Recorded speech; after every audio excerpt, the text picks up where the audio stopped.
আল্লাহ পাক রব্বুল আলামিন যদি আমাদেরকে তৌফিক দান করেন, সকলে বলেন আল্লাহুম্মা আমিন। এই আজকে ইহুদি রাষ্ট্র ইসরায়েল এ সম্পর্কে আল্লাহ পাক রব্বুল আলামিন ইসরায়েল সম্পর্কে পবিত্র কোরআনে কারিমে একটি সূরা নাযিল করেছেন, যার নাম হলো সূরাতু বানি ইসরাঈল। সূরাতু বানি ইসরাঈল আল্লাহ পাক রব্বুল আলামিন সুন্দর করে তিনি বলে দিয়েছেন, সুবহানাল্লাযী আসরা বিআবদিহি লাইলাম মিনাল মাসজিদিল হারাম ইলাল মাসজিদিল আকসা। আল্লাহ পাক রব্বুল আলামিন এই ইসরায়েল সম্পর্কে তিনি একটি সূরা নাযিল করেছেন এবং ফিলিস্তিন সম্পর্কে আল্লাহ পাক রব্বুল আলামিন পবিত্র কোরআনে কারিমের দুই জায়গাতে তিনি আলোচনা করেছেন। একটা হলো তিনি মসজিদ আকসার কথা বলেছেন, মসজিদুল আকসা আল্লাযী হাওলাহু বারাকনা লিনুরিয়াহু মিন আয়াতিনা। এবং আরেক জায়গায় তিনি আলোচনা করেছেন যেটা আমরা সকলেই জানি, সেটা হলো ওয়াত্তিনি ওয়াজ-জাইতুন। আল্লাহ পাক রব্বুল আলামিন বলতেছেন, আমি আল্লাহ তাআলা তিন এবং জাইতুন অর্থাৎ ডুমুর ফল এবং জলফাই ফলের কসম কেটে আমি বলতেছি যে ডুমুর ফল উৎপন্ন হয় ফিলিস্তিনের দেশে। আল্লাহ পাক রব্বুল আলামিন এই জায়গাতেও তিনি এমন একটি ফলের নাম কথা বললেন যেটা মুফাসসিরিনে কেরামগণ ফিলিস্তিনের দিকে ইঙ্গিত করেন। সরাসরি আল্লাহ পাক রব্বুল আলামিন ইসরায়েল সম্পর্কে সূরা নাযিল করেছেন, আর পরোক্ষভাবে আল্লাহ তাআলা ফিলিস্তিন সম্পর্কে তিনি সূরা ৩ এর ভিতর ইঙ্গিত দেন এবং মসজিদে আকসা সম্পর্কে তিনি সরাসরি আয়াত আল্লাহ পাক রব্বুল আলামিন নাযিল করেন। আমাদের জানতে হবে বনি ইসরাঈলটা কারা, কোত্থেকে এসেছে, কিভাবে এসেছে, তাদের নারী নক্ষত্র কিভাবে শুরু হয়েছে। যদি আমরা সেটা জানতে চাই তাহলে আমাদের চলে যেতে হবে আজ থেকে প্রায় হাজার হাজার বছর পূর্বে হযরত ইসহাক আলাইহিস সালাতু ওয়াস সালামের দিকে আমাদের ফোকাস দিতে হবে। হযরতে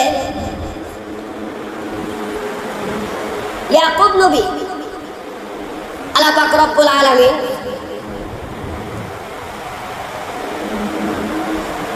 তার অপর নাম রেখেছিলেন ইসরাইল, আর বানি ইসরাইল বলা হয় ইয়াকুব নবীর বংশধরের লোকদেরকে কি বলা হয়? বানি ইসরাইল। বলতে পারেন হুজুর তাদের নাম হলো ইসরাইল, তো পবিত্র কোরআনে কারিমে নাম আছে ইসরাইল, তাহলে তো মিলল না। তাদের নাম মূলত ইসরাইল তারা পরিবর্তন করে রেখেছে। তারা কোরআনের ভাষাগুলিকে তারা ব্যবহার করে না, তারা পরিবর্তন করে নিজেদের ভাষায় তারা ব্যবহার করে। তারা যারা কোরআনে আছে ইসরাইল, যার কারণে তারা কনভার্ট করে তারা বানিয়েছে ইসরাইল। শুধু তাই নয়, তারা নবীদেরকেও সম্মান করে। হযরত ইব্রাহিম আলাইহিস সালাতু ওয়াস সালামকে তারা বলা হয়, তারা বলে আব্রাহাম। ইব্রাহিম তারা কোরআনের ভাষা ব্যবহার করে না। হযরত ইউসুফ আলাইহিস সালাতু ওয়াস সালামকে তারা যথার্থ পরিমাণ সম্মান করে, কিন্তু পবিত্র কোরআনে কারিমের ভাষা তারা ব্যবহার করে না, যার কারণে তারা ইউসুফ নবীকে সম্বোধন করে জোসেফ বলে। তারা ইউসুফ বলে না, তারা কি বলে? জোসেফ। তারা হযরত দাউদ আলাইহিস সালাতু ওয়াস সালামের নাম শুনলে যথার্থ সম্মান করে, কিন্তু তারা কোরআনের ভাষাকে বিকৃতি করে তারা দাউদ বলে না, তারা ভাষাকে বিকৃতি করে তারা বলে কিং ডেভিড। দাউদ নবীর নাম কি রেখেছে তারা? কিং ডেভিড, তারা ডেভিড বলে। হযরত ঈসা আলাইহিস সালাতু ওয়াস সালাম ঈসা বলে না, তারা বলে যিশু। নাম পরিবর্তন করেছে। আল্লাহ পাক রব্বুল আলামিনের নাম পবিত্র কোরআনে কারিমে আছে আল্লাহ, হুয়ার রহমান, হুয়ার রহিম, আল মালিকুল কুদ্দুসুস সালামুল মুমিন। তারা এগুলি একটা নামও ব্যবহার করে না, তারা আল্লাহর নাম দিয়েছে ঈশ্বর।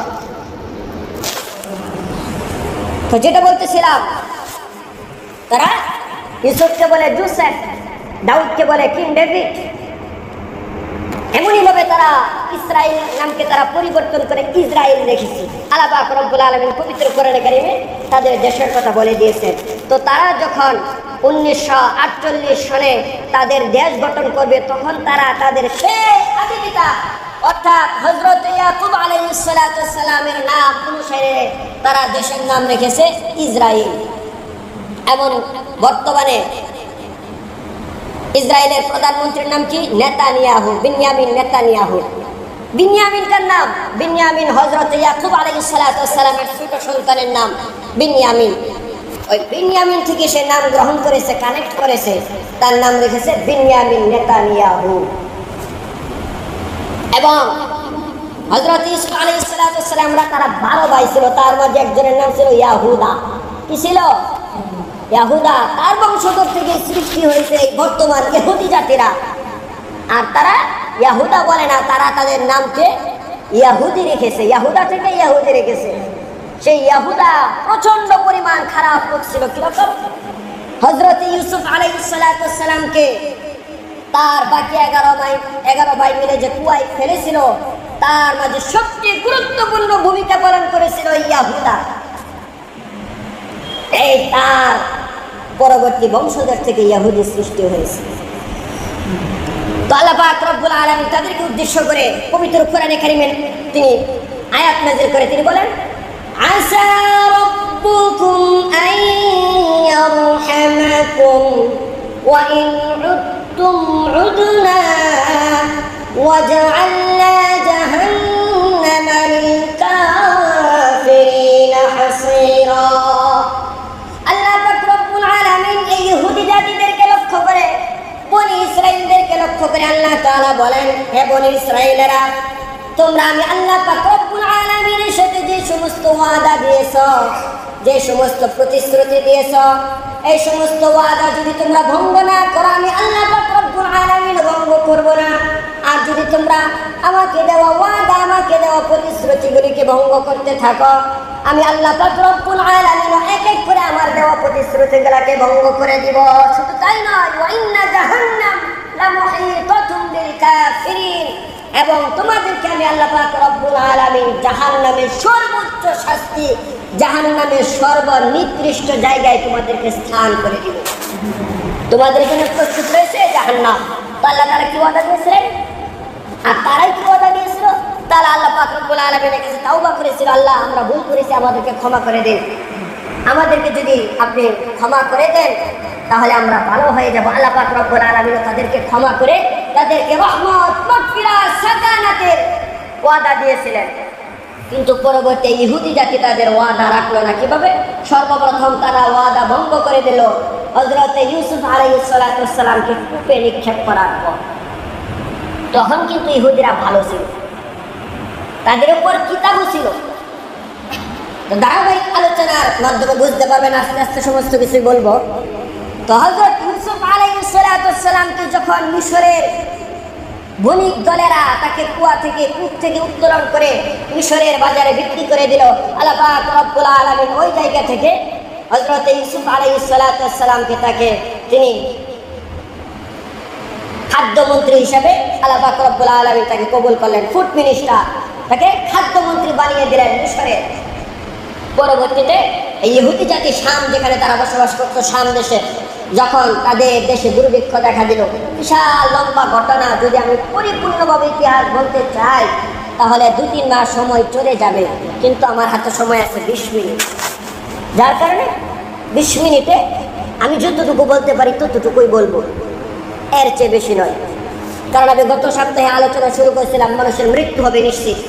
এ সপ্তাহে আমি আলোচনার বিষয় ছিল মানুষ কিভাবে মৃত্যুবরণ করবে এটা। তারপরের সপ্তাহে মানুষ যে মৃত্যুবরণ করবে তার মৃত্যু যন্ত্রণাটা কেমন হবে, মৃত্যুর পর তার আত্মা কোথায় নেবে, মৃত্যুর পর মানুষদেরকে কিভাবে কবরে রাখা হবে, এভাবে সিরিয়ালভাবে যেতে চাচ্ছিলাম। তো মাঝখানে সমসাময়িক ইস্যু নিয়ে আলোচনা করতেছি। তো এই বনি ইসরাইলের জাতিরা তারা খাদ্যের জন্য হযরত ইউসুফ আলাইহিস সালামের কাছে গেল। যাওয়ার পর লম্বা কাহিনী, তারা একবার দুবার তারা নেওয়ার পর বিনিয়ামিনকে সাথে নিয়ে আসলো, তার বাবাকে নিয়ে আসলো। তখন তারা পরিচয় দিল ইউসুফ আলাইহিস সালাম যে আমি তোমাদের ভাই, যাকে তোমরা কূপে নিক্ষেপ করেছিলে। তখন হযরত ইউসুফ আলাইহিস সালাম তাদেরকে বলেছিল, লা তাযরিবা আলাইকুমুল ইয়াওম ইয়াগফিরুল্লাহু লাকুম, আজকের দিনে তোমাদেরকে কোনো আমি অভিযোগ করি না, আজকের দিনে তোমাদেরকে আটক করা হবে না, তোমাদেরকে প্রহার করা হবে না, বরং ইয়াগফিরুল্লাহু লাকুম, আমি দোয়া করি আল্লাহ তাআলা তোমাদেরকেও ক্ষমা করে দেন। আমিও ক্ষমা করে দিছি, আল্লাহ তোমাদেরকে ক্ষমা করে দেন। তারাও ক্ষমা চাইল, আল্লাহ পাক রব্বুল আলামিন ক্ষমা করে তাদেরকে মিশরের অর্থমন্ত্রীর রাজ পরিবারের লোক হিসাবে আল্লাহ তাআলা তাদেরকে ওই মিশরে জায়গা করে দিলেন। তারা ওই জায়গায় বছরের পর বছর, যুগের পর যুগ, দীর্ঘ সময় তারা রাজ পরিবারের এই ইহুদি জাতিরা তারা থাকতে লাগলো, বনি ইসরাইল জাতিরা। একটা সময় হযরত ইউসুফ আলাইহিস সালামের মৃত্যুর পর আস্তে আস্তে তারা আবার আগের মতো সেই বিশৃঙ্খলা শুরু করে দিল। আল্লাহ পাক রব্বুল আলামিন আবার তাদের উপর একজন জালেম শাসক ফেরাউনকে পাঠালেন, যেই ফেরাউন 1 বছর নয়, 2 বছর নয়, 450 বছর পর্যন্ত এই ইহুদিদেরকে গোলাম বানিয়ে রেখেছিল। আল্লাহ তাআলা বলেন, ইউযাববিহুনা আবনাকুম ওয়া ইস্তাহয়ুনা নিসাকুম, এমন ভাবে গোলাম বানিয়েছিল তাদেরকে, তাদের ছেলেদেরকে জবাই করা হতো আর মেয়েদেরকে জীবিত রাখা হতো। এই বনি ইসরায়েলেরা 450 বছর পর্যন্ত এই ফেরাউনের হাতে লাঞ্ছিত, অপদস্থ, নির্যাতন আর অত্যাচারের শিকার হতে হতে আল্লাহ পাক রব্বুল আলামিনের কাছে তওবা করলো। আল্লাহ তাআলা তাদের মুক্তির জন্য হযরতে মূসা আলাইহিস নবী সাল্লাল্লাহু আলাইহি সাল্লামকে পাঠালেন। হযরত মূসা আসলেন, আসার পর বিশাল ইতিহাস মাঝখানে। তো মূসা আলাইহিস সালাম ফেরাউনের কবল থেকে তাদেরকে নিয়ে তিনি হিজরত করলেন। হযরত মূসা আলাইহিস সালাম যখন এই বনি ইসরায়েলের জাতিকে নিয়ে বাহরে আহমার, লোহিত সাগরের দিকে তিনি গেলেন, যাওয়ার পর তিনি এই সাগরের ভিতর লাঠি দিয়ে আঘাত করে 12টি রাস্তা বানিয়ে তারা চলে গেলেন। কোনো মুফাসসিরিনে কেরামগণ বলেন, বিশেষ করে তাফসীরে রুহুল মাআনিতে লেখা আছে, এই বনি ইসরায়েল জাতি অর্থাৎ ইউসুফ নবীর ভাইরা যেত, তারা 12টি ভাই ছিল, যার কারণে আল্লাহ পাক রব্বুল আলামিন এই সাগরের ভিতর 12টি রাস্তা বানিয়ে দিলেন। তারা এক এক করে বনি ইসরায়েল জাতিরা পার হয়ে গেল। ফেরাউন পিছন থেকে দাওয়া করলো। ফেরাউন এবং মূসার ইতিহাস আরেক জমায় লম্বা করে ইনশাআল্লাহ বলবো। তো তারা যখন ফেরাউনের জাতি যখন এই সমুদ্রের ভিতর বাহরে আহমারে নামলো, নামার পর পানি একত্রিত হয়ে গেল, তারা ধ্বংস হয়ে গেল। আর হযরতে মূসা আলাইহিস সালাম তিনি সাগর পাড়ি দিয়ে চলে গেলেন ওই দিকে। ওই জায়গায় যাওয়ার পর তারা ওই জায়গাতে বসতি গাড়লেন। তারা মূসাকে বলতে লাগলো, হে আমাদের নবী মূসা, আমরা কি খাবো, কি করব? আল্লাহ পাক রব্বুল আলামিনের কাছে হযরতে মূসা আলাইহিস সালাম তুর পাহাড়ে গিয়ে আবেদন করলো, আমার জাতি কি খাবে? আল্লাহ পাক রব্বুল আলামিন তাদেরকে জান্নাতি খাবার মান্না ও সালওয়া আকাশ থেকে অবতরণ করতেন। প্রতিদিন ভোরবেলার আগে ফেরেশতারা প্রতিটি বনি ইসরাইল জাতির দরজার সামনে জান্নাতি খাবার রেখে দিত। কত সুখ, কত আরাম, কত শান্তি ছিল বনি ইসরাইলদের, যারা মান্না সালওয়া খাবার খেত, যেটা সরাসরি জান্নাত থেকে আসতো। তো ইহুদি জাতি এভাবে কিছুদিন খাওয়ার পর মূসাকে বলল, মূসা, জান্নাতি খাবার ভালো লাগে না। চিন্তা করে কত বড় কথা, জান্নাতি খাবার তাদের ভাল লাগে না। বলতেছে জান্নাতি খাবার আমরা আর খাবো না, আমাদের ভাল লাগে না। আল্লাহকে বলো, আমরা নিজেরাই পেঁয়াজ, রসুন, আদা এগুলি চাষ করে আমরা নিজেরাই খাবার নিজেরাই উৎপাদন করে জমি থেকে খাবো, আর জান্নাতি খাবার খাবো না, জান্নাতি খাবার ভালো লাগে না। কত বড় কথা, জান্নাতি খাবার নাকি ভালো লাগে না। মোট কথা হলো জান্নাতি খাবার তাদের কপালে নেই। তো মূসা আলাইহিস সালাম বললেন, ঠিক আছে, আল্লাহ পাক রব্বুল আলামিনের কাছে আবদার করবো। তো জান্নাতি খাবার বন্ধ হয়ে গেল। তারা আবার নিজেরাই খাবার চাষ করে খাবার খেতে লাগলো। হযরত মূসা আলাইহিস সালাম বললেন, এভাবে চললে তো হবে না। আল্লাহ পাক রব্বুল আলামিনের ধর্ম, দিন সম্পর্কে তোমাদের অবগত হবে, দিন মানতে হবে। আমি কিতাব আনার জন্য তুর পাহাড়ে যাব। তখন এই বনি ইসরায়েলের লোকেরা বলে, আপনি কিতাব আনার জন্য যাবেন আর এনে বলবেন আনছি? এ কথা আমরা বিশ্বাস করতে পারি না। আমরাও যাব, আমরাও দেখবো আপনার আল্লাহ কি বলে, আমরাও নিজের কানে শুনবো কথাগুলি। মূসা নবী বলতেছে, বিশাল বড় বিপদ, আল্লাহ তো আমার সাথে কথা বলবে, তোমাদের সাথে তো নয়। বলতেছে না, আমরা সবাই যাব। মূসা নবী বলতেছে, ঠিক আছে, মাত্র 70 জন, তোমরা যারা নেতা আছো 70 জন আসো, 70 জনকে শোনাবো। আল্লাহ পাক রব্বুল আলামিন কোরআনের ভিতরে এগুলো বিস্তারিত বলে দিয়েছে। তো 70 জন মানুষ নিয়ে মূসা আলাইহিস সালাম তুর পাহাড়ে গেলেন। যাওয়ার পর আল্লাহ পাক রব্বুল আলামিন তিনি বললেন যে তোমাকে কিতাব দেওয়া হবে, তাওরাত দেওয়া হবে। মূসা আলাইহিস সালাম জিজ্ঞেস করলেন, আপনারা সবাই শুনেছেন? 70 জন বলল, হ্যাঁ শুনেছি, তবে বিশ্বাস করতে পারি না। এটাই যে তোমার আল্লাহ, এটার কি গ্যারান্টি? দেখেন কিরকম জাতি, তারা কিরকম ঘাড়তেরা জাতি ছিল, নিমুখ হারাম জাতি ছিল। এটা ওই সূরা বাকারার তাফসীর থেকে বুঝে আসবে, খুব সুন্দর। একটা গরু নিয়ে এই বনি ইসরায়েলের জাতিরা কোন পর্যন্ত সামনে অগ্রসর হয়েছিল, গরু লাল না কালো, এই সেই বিশাল লম্বা কাহিনী। তো তারা বলল যে এটাই যে তোমার আল্লাহ, একথা আমরা বিশ্বাস করি না, আমরা আল্লাহকে নিজ চোখে দেখতে চাই। মুসা আলাইহিস সালাম বললেন এই চর্মচক্ষু দিয়ে আল্লাহকে দেখা সম্ভব নয়। তারপরে আমি আল্লাহ পাক রব্বুল আলামিনের সাথে কথা বলি। আল্লাহ পাক রব্বুল আলামিনের সাথে কথা বললেন। আল্লাহ বললেন ঠিক আছে, সকলকে নিয়ে তুর পাহাড়ে উঠো। উঠলেন। আল্লাহ পাক রব্বুল আলামিন 70,000 পর্দা থেকে একটি পর্দা সরিয়ে দিলেন। মুসা আলাইহিস সালাম সহ সবাই অজ্ঞান হয়ে গেলেন। মুসা নবী অজ্ঞান হলেন আর বাকি 70 জন মারা গেলেন। মুসা আলাইহিস সালাম বললেন, হে আমার আল্লাহ, আমি যদি এখন আমার জাতির কাছে ফিরে যাই তারা বলবে আমি হত্যাকারী, আমি নবী না, 70 জন মানুষকে আমি মেরে ফেলেছি, সুতরাং তাদেরকে আবার জীবিত করে দাও। আল্লাহ পাক রব্বুল আলামিন এই বনী ইসরাইলের 70 জন জাতিকে তিনি আবার জীবিত করলেন। জীবিত হওয়ার পর দেখেন কিরকম খারাপ, আবার বলতেছে যে কই তোমার আল্লাহকে তো দেখলাম না। মুসা নবী বলতেছে যে বড় বিপদ গেছে তোমাদের উপরে দিয়ে, আবার আল্লাহকে দেখার মতো সব জায়গায় তোমরা সকলেই মৃত্যুবরণ করেছিলে। আমি আল্লাহ পাক রব্বুল আলামিনের কাছে অনুমোদন করে আল্লাহ পাক রব্বুল আলামিনের কাছে প্রার্থনা করে আবার তোমাদের হায়াতকে আমি ফিরিয়ে আনলাম, আল্লাহকে দেখা সম্ভব না। সুতরাং তাওরাত কিতাব নিলাম, চলো যাই। যাওয়ার পর দেখেন আবার তারা বাছুরের পূজা শুরু করে দিয়েছে ওই দিক দিয়ে যারা ছিল। আচ্ছা যাই হোক, তো এই সমস্ত 70 জন জাতি যাওয়ার পর তার সমস্ত জাতিকে বলতেছে হ্যাঁ আল্লাহর সাথে আমরা কথা বলেছি, আল্লাহকে দেখা সম্ভব হয় নাই তাই দেখতে পারি নাই, তবে মুসা আলাইহিস সালাম তাওরাত কিতাব নিয়ে আসছেন। তবে আল্লাহ বলেছেন এই সমস্ত কিতাব থেকে যেগুলি বিধান আমাদের ভালো লাগে এগুলি মানবো, আর যেগুলি ভালো লাগে না এগুলি মানার দরকার নেই। কত বড় সাহস, কত বড় বেয়াদব! অথচ তাওরাতের ভিতর যা ছিল সমস্ত কিছুই মানতে হবে, কিন্তু তারা এসে তার জাতিকে কি বলল? যেগুলি ভালো লাগে মানবো, যেগুলো ভালো লাগে না মানবো না। আল্লাহ পাক রব্বুল আলামিন কোরআনের ভিতর বলেন, অতঃপর তাদের মাথার উপর আল্লাহ তাআলা এই তুর পাহাড়কে ঝুলন্ত অবস্থায় করে দিলেন। তারা উপরে তাকিয়ে দেখে আকাশ দেখা যাচ্ছে না, পাহাড় জ্বলতেছে। মুসা আলাইহিস সালামকে বলেন, হে মুসা, আপনার আল্লাহকে বলেন পাহাড় সরিয়ে দিত, যা আছে সব মানবো। পাহাড় সরিয়ে দিল, আর তারপর আবার তারা মানে না, বলেন না সম্ভব। তো মুসা আলাইহিস সালাম বললেন, আল্লাহ পাক রব্বুল আলামিনের নির্দেশ হলো এই তোমরা এই তুর পাহাড়ের ওই পাশে মসজিদে আকসা আছে। এই মসজিদে আকসা যা বর্তমানে আমানিকা সম্প্রদায়, এখন না তখনকার যুগে আমানিকা সম্প্রদায়ের কাছে ছিল। মুসা আলাইহিস সালাম বলেন, আল্লাহ পাক রব্বুল আলামিনের নির্দেশ হলো এই আমানিকা সম্প্রদায় থেকে তোমরা যুদ্ধ করে এই মসজিদে আকসা ছিনিয়ে নিয়ে আসবে। মসজিদে আকসা হলো আমার, মসজিদে আকসা হলো তোমাদের। তখন তারা কিছু দূর রাস্তা অগ্রসর হলো। হওয়ার পর তারা মুসা আলাইহিস সালামকে বলতেছে আমালিকা সম্প্রদায় যে শক্তি, যে ক্ষমতা তাদের আমাদের সম্ভব নয়, সুতরাং ক্বালু ইয়া মুসা ইন্না লান নাদখুলাহা আবাদান মা দামু, তারা এমন শক্তির অধিকারী যা আমাদের কখনো সম্ভব নয়। ফাযহাব, তুমি যাও, আনতা, তুমি ওয়া রাব্বুকা, এবং তোমার প্রতিপালক, ফাযহাব আনতা ওয়া রাব্বুকা ফাকাতিলা ইন্না হাহুনা কাঈদুন, তুমি এবং তোমার আল্লাহ গিয়ে যুদ্ধ করো, আর আমরা এখানে বসে বসে দেখি কে জয় হয় আর কে পরাজয় হয়। আউযু বিল্লাহি মিন যালিক! কত বড় চরম বেয়াদব হলে এই ধরনের কথা বলতে পারে! আল্লাহ পাক রব্বুল আলামিনের সাথে সরাসরি তারা বেয়াদবি করলো, বলে যে তুমি এবং তোমার আল্লাহ গিয়ে যুদ্ধ করো, আমরা এখানে বসে থাকবো, আমরা যাব না। এরা তো হলো সেই জাতি, ইহুদি জাতি। শুধু তাই নয়, ওয়াকাতলিহিমুল আমবিয়া বিগাইরি হক, তারা বনী ইসরাইলের একজন নয়, দুজন নয়, অসংখ্য নবী রাসূলদেরকে হত্যা করেছে এই ইহুদি জাতি, এই নিমুখ হারাম জাতি।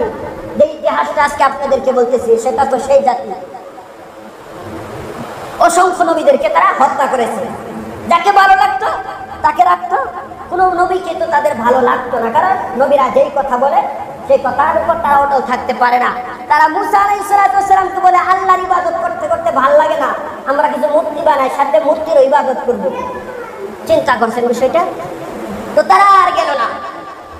পরবর্তীতে বিশাল লম্বা ইতিহাস। হযরত মুসা আলাইহিস সালাম ইন্তেকাল করলেন, পরে আবার পরবর্তী নবী ইউশা বিন নূর আসলেন, তাদেরকে নিয়ে আবার যুদ্ধ করা হলো। যুদ্ধের পর আবার বাইতুল মুকাদ্দাস ওইখান থেকে বিজয় করা হলো তাদের কাছে। এখন সেই ইহুদি জাতিরা বাইতুল মুকাদ্দাস, এই যে বর্তমানে ফিলিস্তিন এবং ইসরায়েলের সাথে যে যুদ্ধটা, তারা মুসলমানদেরকে দেখতে পারে না। ইহুদিরা বাইতুল মুকাদ্দাসকে তারা ছাড়তে চায় না, ইহুদিরা তাদের দখলে নিতে চায়। কারণ কি জানেন? অনেকগুলি কারণ আছে, তার মাঝে একটা হলো তারা এখনো ধরে আছে যে বাইতুল মুকাদ্দাস সর্বপ্রথম আমরাই বনি আমানিকা থেকে আমরা জয় করেছিলাম, সুতরাং এটা আমাদের। আল্লাহ পাক রব্বুল আলামিন তাদেরকে বলেছিল হ্যাঁ এটা তোমাদের, কারণ তখন তো কিতাব ছিল তাওরাত, তখন তারা ছিল মুসলমান। আল্লাহ পাক রব্বুল আলামিন নির্দেশ যে সমস্ত মানুষ মানছে, যারা সাহাবী ছিল, তারা জান্নাতে চলে যাবে, যার কারণে বাইতুল মুকাদ্দাস তাদেরকে দেওয়া হয়েছে। কিন্তু এখন যেহেতু তারা মুসা আলাইহিস সালাতু ওয়াসসালামের মৃত্যুর পর, ঈসা নবীর মৃত্যুর পর এখন যখন আমাদের জামানা আসলো, কুরআন আসলো, তাওরাত, ইনজিল সব আগের ধর্ম, আগের কিতাব সব বাতিল হয়েছে। সুতরাং এই মসজিদে আকসা আর তাদের কোনো অধিকার নেই। মসজিদে আকসা এখন কাদের অধিকার? আমাদের অধিকার। তারা এখন ওইটা নিয়েই বসে থাকে।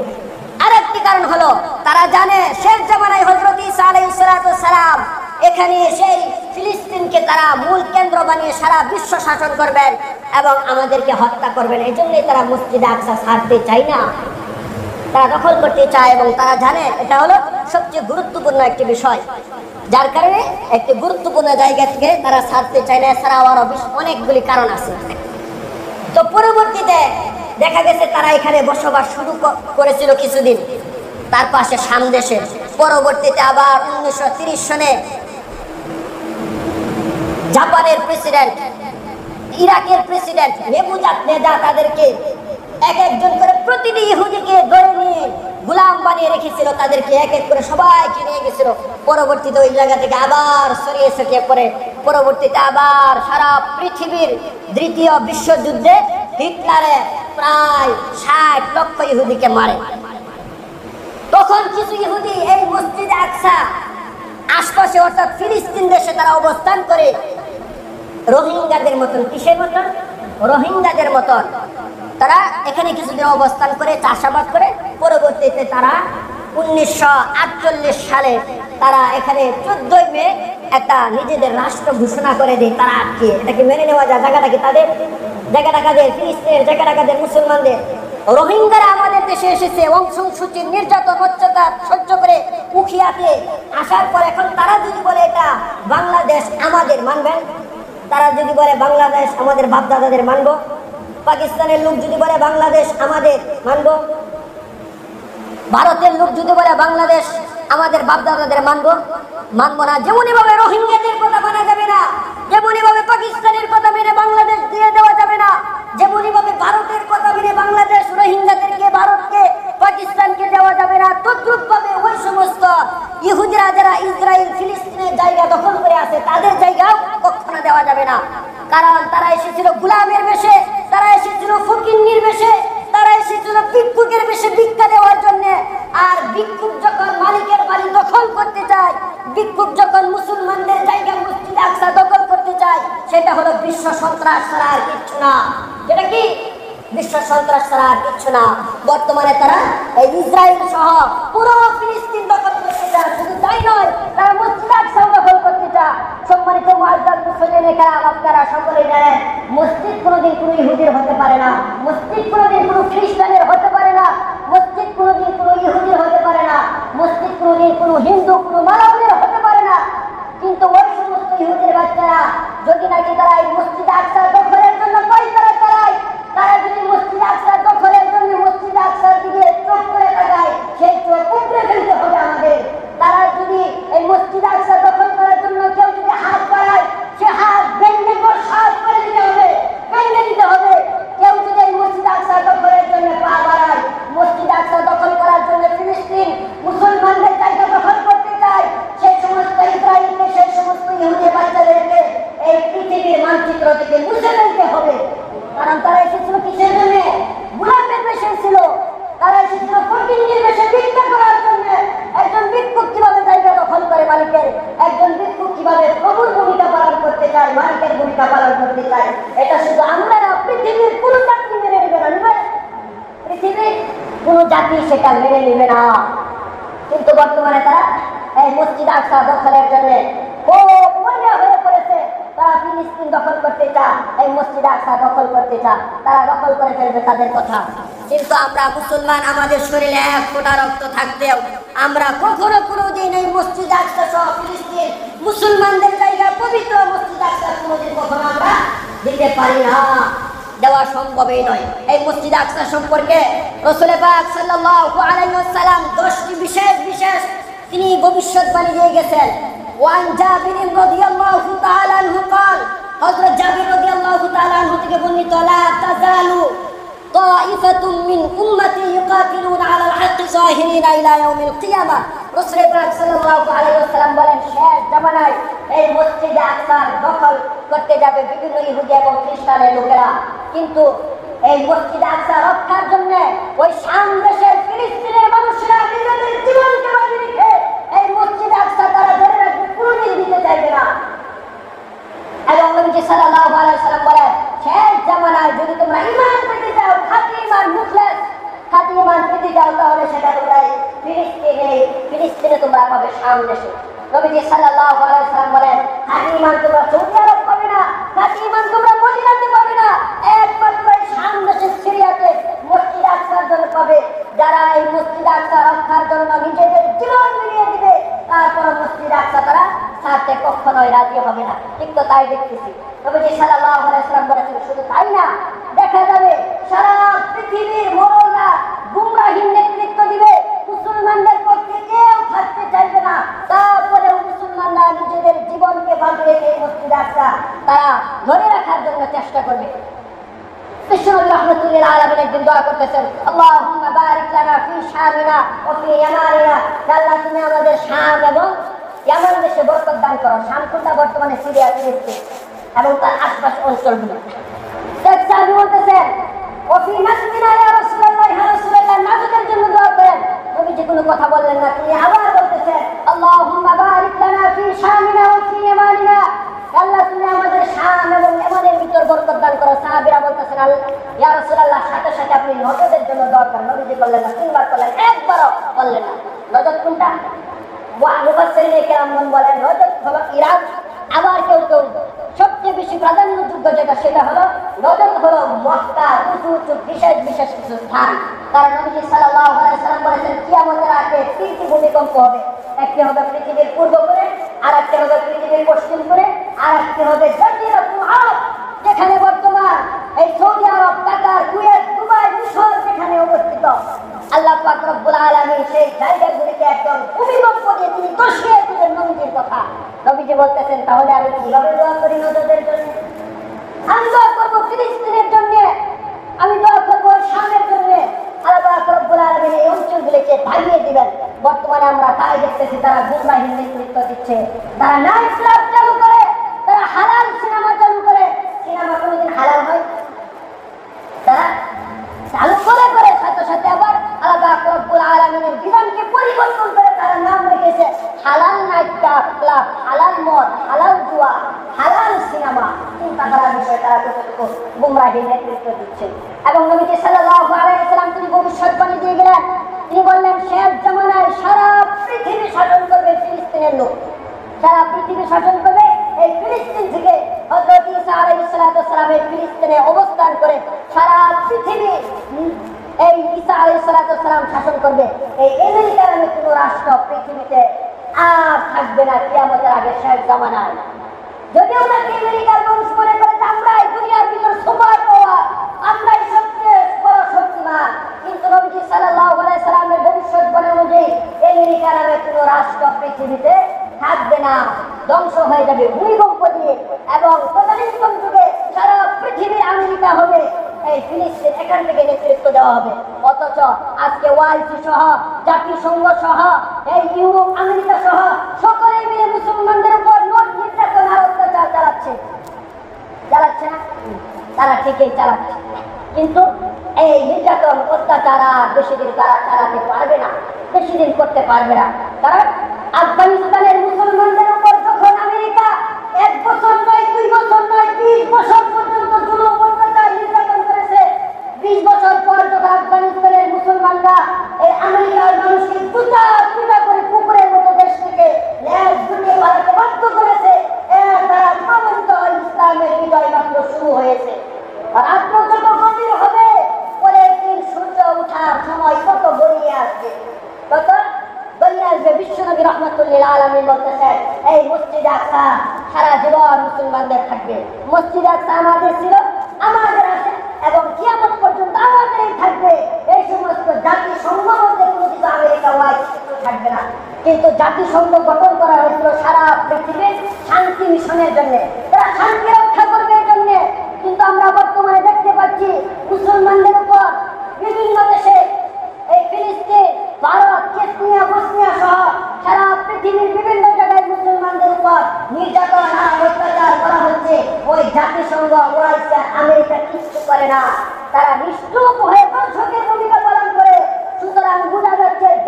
সম্পদ মুসলমানদের শান্তির জন্য না, বরঞ্চ মুসলমানদের বিপদের জন্য, মুসলমানদেরকে নিশ্চিহ্ন ধ্বংস করার জন্য সৃষ্টি হয়েছে।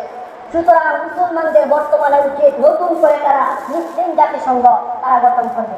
বর্তমানে মিডিয়াগুলো দেখাচ্ছে না, দেখা যায় যে এই ইসরায়েলরা হাজার হাজার ফিলিস্তিনিদেরকে মারে, ছোট ছোট শিশু বাচ্চাদেরকে মারে, কিন্তু তাদের কিচ্ছু বলা হয় না। দেশে সারা পৃথিবীর বিশ্ব মরণেরা কিচ্ছু বলে না।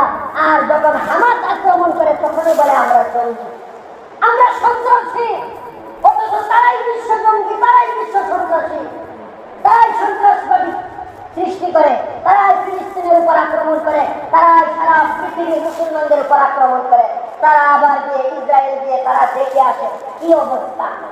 অথচ চিন্তা করার বিষয়, বর্তমানে আপনার আমার সারা পৃথিবীর প্রতিটি আকাশে সকালবেলা সূর্য উঠে, আর ফিলিস্তিনের আকাশে সকাল থেকে সন্ধ্যা পর্যন্ত ঘোড়া বারুদের কালো কালো কুয়া ঘোরাফেরা করে। তাদের দেশে সূর্য এমন ভাবে যেন মেঘের আড়ালে হারিয়ে গেছে, দুয়ার আড়ালে। প্রতিদিন সকালে এই গোলা বারুতে এই ধোঁয়া উড়ে। আমরা যেমনি ভাবে সকালবেলা বাচ্চাদেরকে সুন্দর করে সাজিয়ে স্কুলে ড্রেস পরে স্কুলে পাঠাই, আর ফিলিস্তিনিদেরকে প্রতিদিন সকালে সাদা জানাজার কাপড় পরিয়ে তাদেরকে কবর দিতে হয়। তাদের বাচ্চাদের কবরে স্কুল ছুটে না, এক মুঠো খাবার ছুটে না। আর বর্তমানে আমরা চোখ করে বসে আছি। অথচ নবীজি সাল্লাল্লাহু আলাইহি ওয়াসাল্লাম তিনি বলেন, জান্নাত হলো তোর বাড়ির ছায়ার নিচে। জান্নাত কোথায়? তোর বাড়ির ছায়ার নিচে। আল্লাহ তাআলা বলেন, ইন্নাল্লাহা আশতারা মিনাল মুমিনিনা আনফুসাহুম ওয়া আমওয়ালাহুম বিআন্না লাহুমুল জান্নাহ ইউকাতিলুনা ফি সাবিলিল্লাহি ফায়াকতুলুনা ওয়া ইউকতালুন।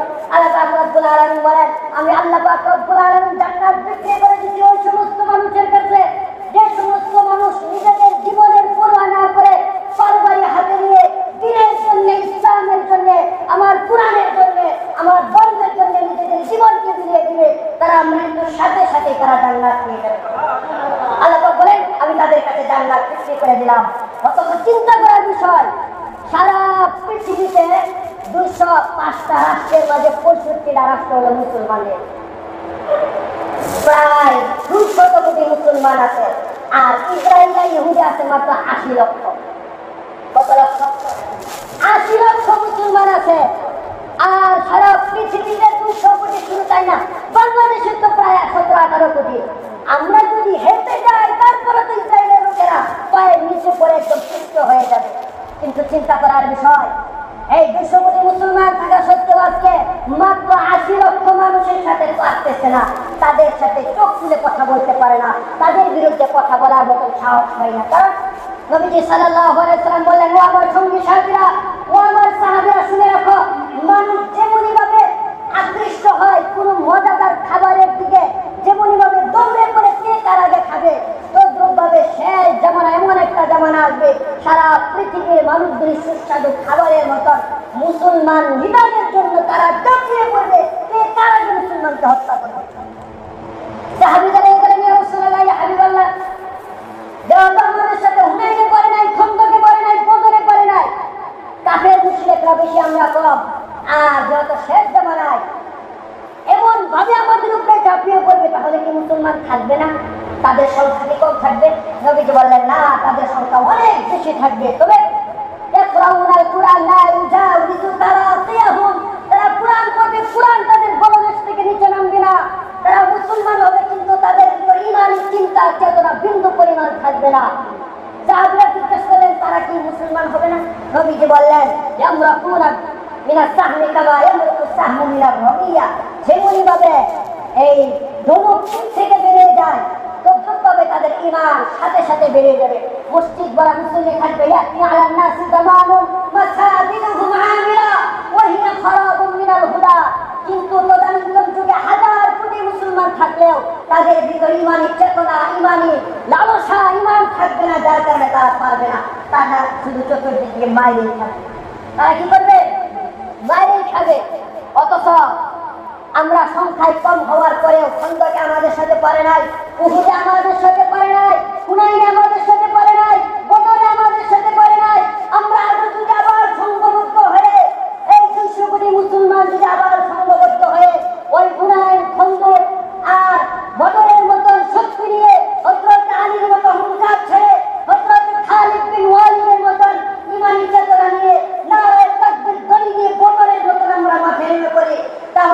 নারী বাচ্চা রাস্তা পাবে না পালানোর জন্য, কোনো অলিগলি খুঁজে পাবে না। ইসলাম এই টিকেই থাকবে, ইসলামের ভিতরে আসবে। যদি আমরা নাকি সবাই ঐক্যবদ্ধ হয়ে লাগি, তাহলে ঐক্যবদ্ধ হয়ে আমাদের লাগতেও হবে না। যদি নাকি এই সারা পৃথিবীর মুসলমানরা যদি এক হয়, এক হওয়ার পর যদি জাতিসংঘে কড়াভাবে হুঁশিয়ারি জানায় যে হয়তো আপনারা ইসরায়েলকে থামাবেন, নয়তো পৃথিবী এখন তৃতীয় বিশ্বযুদ্ধের দিকে যাবে, আমরাও কিন্তু আর বসে থাকবো না, তাহলে কিন্তু তারা বসে পড়বে। কিন্তু সে কথা আমরা কেউ বলি না। নবীজি সাল্লাল্লাহু আলাইহি সাল্লাম বলতেছেন, সারা পৃথিবীর কোনো মানুষ যদি ফিলিস্তিনের পক্ষে না থাকে, ওই দিন মসজিদ আকসা দখল করতে কাউকে দিবে না। ওই ফিলিস্তিনের লোকেরা নিজেদের জীবনকে বাজি রেখে সারা পৃথিবীর কারো সাহায্য ছাড়াই, কাউকে পরোক্ষ না করে একমাত্র আল্লাহ পাক রব্বুল আলামিনের মদদের সাহায্যে তারা এই সারা বিশ্ব একদিন জয় করে ছাড়বে এবং এই ফিলিস্তিন থেকে একদিন সারা বিশ্ব পরিচালিত হবে। যেমনই ভাবে এখন আমেরিকা থেকে, জাতিসংঘ থেকে সারা বিশ্ব পরিচালনা হয়, তদ্রুপভাবে কোথায় থেকে হবে? ফিলিস্তিন থেকে হবে। কিন্তু বর্তমানে আমরা সংঘবদ্ধ নয়, এমনকি আমরা অনেকে আছি, কেউ সরাসরি ভাবে, আবার কেউ পরোক্ষ ভাবে, কেউ ডাইরেক্ট ইনডাইরেক্ট। এখনো ইহুদি খ্রিস্টানদেরকে আমরা এখনো সাপোর্ট করে যাই, তাদের আচার আচরণ, তাদের বেশভূষা আমাদের ভালো লাগে। এখনো তো আমাদের বিয়েগুলি তাদের বিয়ের মতনই হয়, আমাদের জামা কাপড় প্যান্ট শার্ট এখনো তাদের মতনই আমরা পরি, পাঞ্জাবি পরি না। এখনো পর্যন্ত ইহুদি খ্রিস্টানদের মতনই আমরা সকালবেলায় দাড়ি সুন্দর করে ক্লিন শেভ করে দেই। এখনো পর্যন্ত আমরা ঈদের দিন পর্যন্ত, ইবাদতের দিন পর্যন্ত ইহুদিদের কৃষ্টি কালচারে প্রথম যে গান বাজনা দিয়ে আমরা ঈদ উদযাপন করি। এখনো পর্যন্ত আপনার দোকান খুললে দেখা যাবে ইহুদি আর ইসরায়েলের পণ্য দ্বারা আপনার দোকান করা। আপনি এখনো ইসরায়েলের পণ্য এখনো পরিত্যাগ করতে পারেন না। কি বলবেন? হুজুর ব্যবসায়ী লস খাবো। কেন লস খাবেন?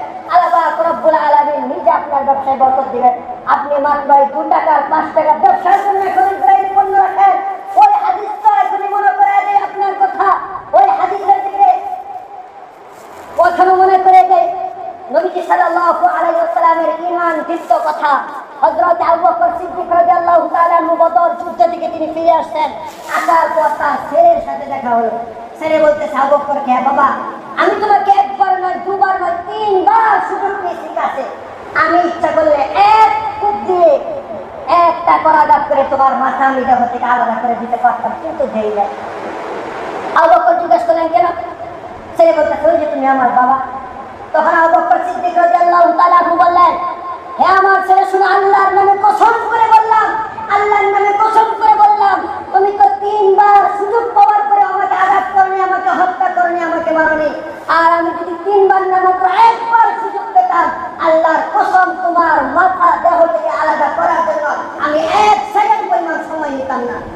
কারণ হতে পারে তুমি আমার ছেলে, যে আমার নবীর সাথে দুশমনি করবে, যে আমার ধর্মের সাথে দুশমনি করবে, যে আমার কোরআনের সাথে দুশমনি করবে, যে কাফের মুশরিকদের প্রথা রীতি অনুযায়ী চলবে, যে সমস্ত মানুষ তাদের রীতিনীতি অনুযায়ী তাদের সাথে ভালোবাসা স্থাপন করবে, এখনো তাদের মাঝে থাকবে, সে আমার ছেলে, আমার বাবা, যেমন সেই হোক, আমি তাকে মেরে ফেলার জন্য কোন পরিমাণ দ্বিধাগ্রস্ত হব না।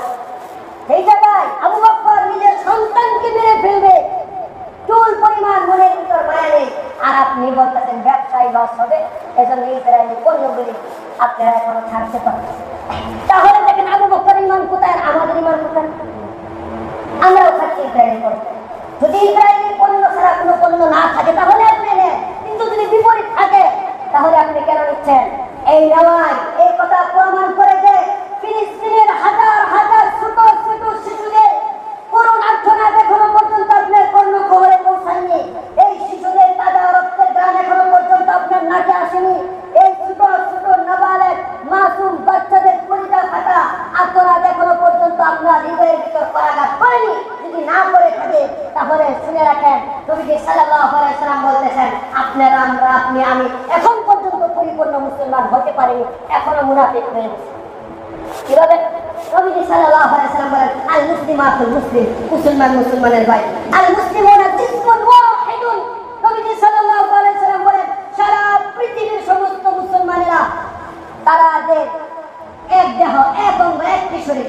যেমনই ভাবে আমার আমার পুরো শরীরে জ্বর আসে, যেমনি ভাবে আমার পায়ে আঘাত লাগলে আমার মাথার ভিতরে খারাপ লাগে, আমার পুরো শরীরে খারাপ লাগে, তদ্রূপভাবে নবীজি বলেন সারা পৃথিবীর যেই জায়গাতে মুসলমানদের উপর অত্যাচার নির্যাতন করা হোক না কেন, সারা পৃথিবীর মুসলমানদের গায়ের ভিতর পরিবার ভিতর আঘাত লাগতে হবে, তাহলে সে মুসলমান। আর যদি আঘাত না লাগে, নবীজি সাল্লাল্লাহু আলাইহি ওয়াসাল্লাম বলেন সে হলো খাঁটি মুসলমান না, সে হলো প্যারালাইজ মুসলমান। প্যারালাইজ মুসলমান দেখবেন কোন মানুষের হাত যদি প্যারালাইজ হয়, প্যারালাইসিস হয়ে গেছে, বসা কামড় দিলেও হাত তো নাড়াইতে পারি না, বা প্যারালাইসিস যদি হয় আর হাঁটতে পারে না, ওই তো শরীর থেকে আলাদা একটা, তাই না? এটাতে কাজে আসবে।